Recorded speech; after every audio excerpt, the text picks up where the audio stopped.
वज़ीर-ए-आज़म ने गवर्नर पंजाब को ओहदे से हटा दिया। वफाकी हुकूमत ने उमर सरफराज चीमा को ओहदे से हटाने की समरी सदर को भिजवा दी। गवर्नर पंजाब उमर सरफराज चीमा कहते हैं, वज़ीर-ए-आज़म के पास मुझे हटाने का इख्तियार नहीं, मैं सदर का नुमाइंदा हूँ। जब तक सदर ममलिकत नोटिफाई नहीं करते मैं ओहदे पर ही हूँगा। बतौर गवर्नर किसी गैर आईनी इकदाम की हिमायत नहीं करूँगा।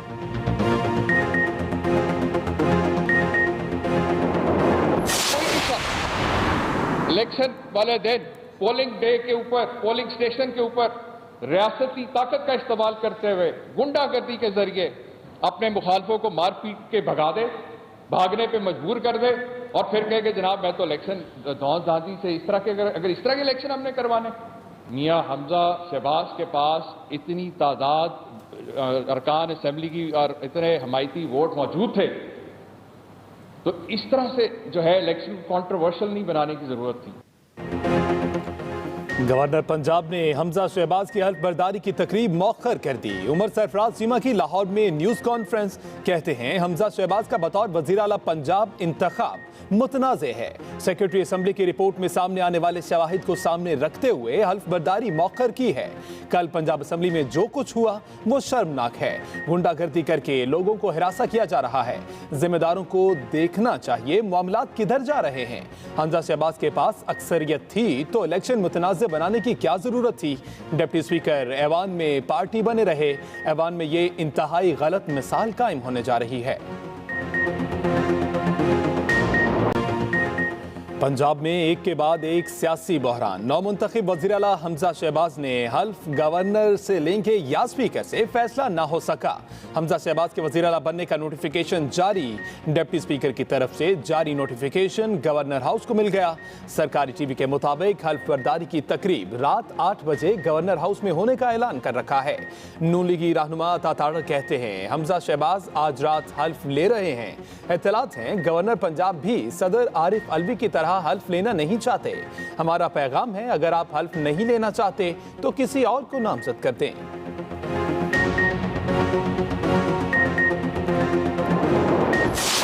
पंजाब असेंबली के अंदर किया गया जमहूरियत के लिए बदतरीन धब्बा है। आज तक इस तरह नहीं देखा कि असेंबली पर गुंडों की मदद से कब्जा करने की कोशिश की जाए। ये कैसा हमला था और एक कैसा बाजू टूटा था कि जो 2 मिनट में जुड़ भी गया।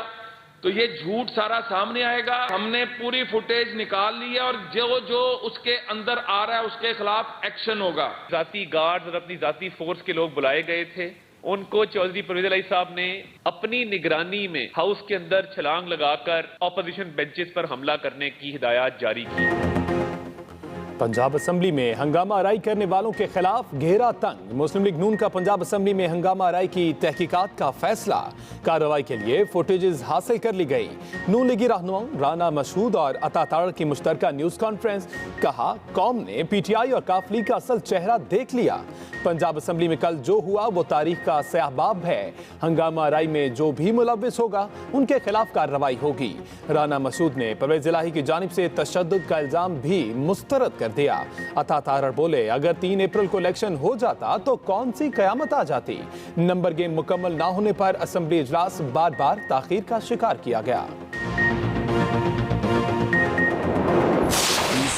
Go into the timelines again and see where we can cut corners and if we can advance this date from 2029 to let's say 2026 और 2027। जब से मैं अल्लाह ताला ने मुझे इस मुल्क का खादम चुना है, जब मैं लेता हूँ प्रेजेंटेशन, चाहे वो फाइनेंस मिनिस्ट्री की है, चाहे वो पावर की है, रोंगटे खड़े हो जाते हैं कि किस तरीके से 3.25 सालों को ज़ाया किया। मैं उस दिन इस मुल्क का खादम नहीं होऊंगा जिस दिन कौम के जो हकायक हैं, अच्छे या बुरे, वो मैंने उनको ट्विस्ट करने की कोशिश की। ना मेरे ये खमीर में है, ना मैंने ये सीखा, ना ये काम करूंगा इंशाअल्लाह। Pakistan speed, Shahbaz Sharif in action. वजीर आजम सुबह सवेरे दामिर भाषा डैम की साइट पर जा पहुंचे। दामिर भाषा डैम को 2029 के बजाय 2026 में मुकम्मल करने की हिदायत जारी कर दी। वजीर आजम शहबाज शरीफ ने कहा, दामिर भाषा डैम की तामीर तवानाई के शोबे में इंतहाई अहम संग मील होगी। हमें तवानाई के बड़े मंसूबों बारे फौरी सोचना होगा। मुल्क की सूरत हाल देख कर रोंगटे खड़े हो रहे हैं। कौम को हकायक बताएंगे, झूठ नहीं बोलेंगे। हमारे पास वसाइल की कमी है, आलमी सरमायाकारों की हौसला अफजाई करेंगे। वजीर आजम का दामिर भाषा डैम के करीब बड़ा अस्पताल और आमदोरफ्त में सहूलत के लिए 13 किलोमीटर लंबी सुरंग बनाने का भी ऐलान। ट्वीट भी कर दी, दामिर भाषा डैम पाकिस्तान की आबी तवानाई की जरूरियात के लिए अहम है। इमरान को पता है कि उसके अंदर घपले हैं, उसके अंदर करप्शन है, उसके अंदर गैर कानूनी फंडिंग हुई है, इसलिए वो अपने लोगों को अभी से बताना चाह रहा है कि भाई हो सकता है कि हमारे खिलाफ ये कार्रवाइयाँ हों। ये तो सिर्फ तोशाखाना केस है ना, जिसको ये जुटला नहीं सकता। अगर आसिफ अली जरदारी साहब पर तोशाखाना का केस बन सकता है, नवाज शरीफ पर बन सकता है, यूसुफ रजा गिलानी पर बन सकता है, तो इमरान खान कोई आसमान से उतरा हुआ है? पीपल्स पार्टी का इमरान खान पर तोशाखाना केस बनाने का मुतालबा। सूबाई वजीर सईद गनी ने न्यूज कॉन्फ्रेंस में कहा, सस्ता तोहफा लेकर महंगे दामों नहीं बेचा जा सकता। यूसुफ रजा गिलानी पर तोशाखाना केस बन सकता है तो क्या इमरान खान आसमान से उतरे हैं? इमरान खान टोले की करप्शन सामने आएगी तो लोग कानों को हाथ लगाएंगे। कराची में पीटीआई के जलसे पर रद्दमल देते हुए सईद गनी बोले, इमरान खान ने कराची में जलसा करके आइन शिकनी की। पीपल्स पार्टी ने बागे जना को एक बार नहीं बार बार बढ़ा है।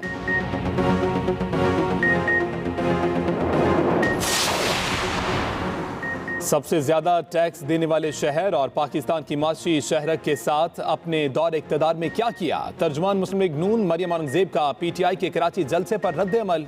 कहा, इमरान साहब कराची जाकर झूठ बोलने और गद्दारी के सर्टिफिकेट जारी करने के बजाय ये बताना था कि पौने 4 साल में आपने कराची के लिए क्या किया। कराची तरक्की मांगता है, आपके झूठ नहीं।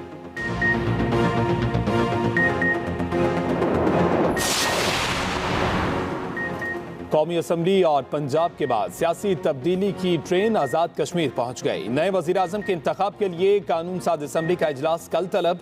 पीटीआई पार्लिमानी पार्टी ने सरदार तनवीर इलियास को कायदे-ए-वान नामजद कर दिया। तर्जुमान के मुताबिक नए कायदे-ए-वान के इंतखाब के लिए 27 अराकीन की हिमायत चाहिए। सरदार तनवीर इलियास को 32 अराकीन की हिमायत हासिल है। पीटीआई के नामजद कायदे-ए-वान को मुस्लिम कॉन्फ्रेंस के मेंबर की हिमायत भी हासिल है।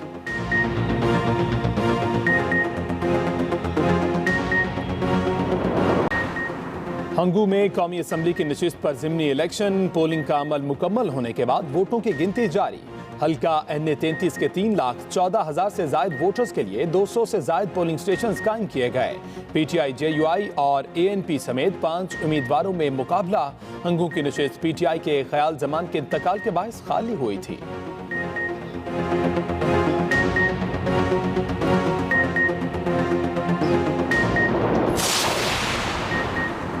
महंगाई के बोझ तले दबे आवाम को रिलीफ की तलाश। यूटिलिटी स्टोर्स एतवार को भी ओपन। लाहौर और रावलपिंडी के सार्फिन के लिए सस्ते बाजार भी लग गए। आवाम को अशियाए ज़रूरिया सरकारी नर्खनामे के मुताबिक फराहम की जा रही हैं। दूसरी जानिब कोयटा में लगे रमजान बाजार आवाम को रिलीफ फराहम करने में नाकाम। बादशाह खान चौक पर लगाए गए सस्ते बाजार में अक्सर स्टॉल खाली। मुर्गी का गोश्त आम बाजार के रेट पर दस्तयाब। सब्जी के स्टॉल पर सिर्फ बैंगन और कद्दू मौजूद। शहरी सस्ते बाजार से मायूस हो गए।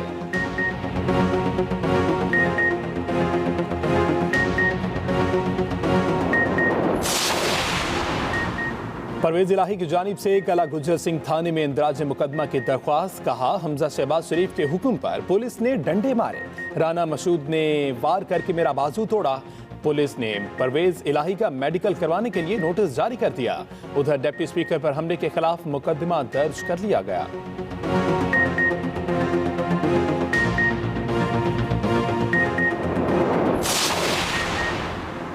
पंजाब असेंबली में कल ढोंग रचाकर गैर कानूनी इलेक्शन करवाया गया। पीटीआई रहनुमा शफकत महमूद की गुफ्तगू, कहा गवर्नर पंजाब ने गैर कानूनी वज़ीर-ए-आला पंजाब से हल्फ ना लिया, जिस पर उनको ओहदे से हटा दिया गया। ये खरीदो फरोख्त और बंदर बांट के साथ चल रहे हैं और समझते हैं कि पाकिस्तान के अवाम को तब्दील कर देंगे, तो ये इनकी गलत फहमी है। 21 तारीख को होने वाला जलसा पाकिस्तान की तारीख का सबसे बड़ा जलसा होगा।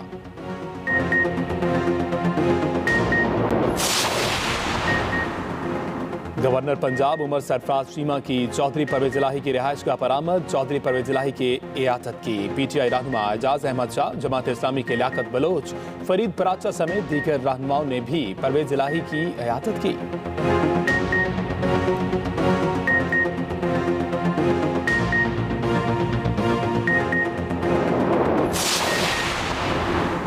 रोजेदारों के लिए अच्छी खबर, कल से मुल्क भर में बारिशों की पेशगोई, तेज हवाएं भी चलेंगी। महकमे मौसमियात के मुताबिक मगरबी हवाओं का सिलसिला आज रात बलूचिस्तान में दाखिल होगा।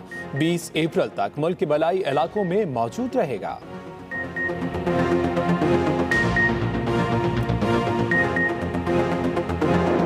मसीही बरादरी को ईस्टर की खुशियां मुबारक। पाकिस्तान समेत दुनिया भर में ईस्टर के त्यौहार पर मजहबी जोशो खरोश।